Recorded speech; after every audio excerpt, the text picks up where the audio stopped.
Hey, quick walkthrough on the controls for the Vokboard Riot electric skateboard. Power on with a single press of the button right here. It'll glow blue. Power on the remote by pressing the power button and hold. You'll see it connects. You're now connected.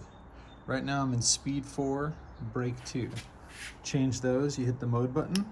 Speed 1, 2, 3, 4. Let's go to 3.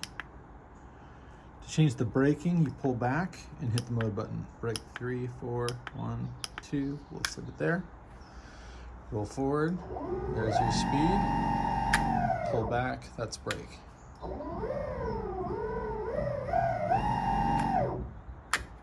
There you go.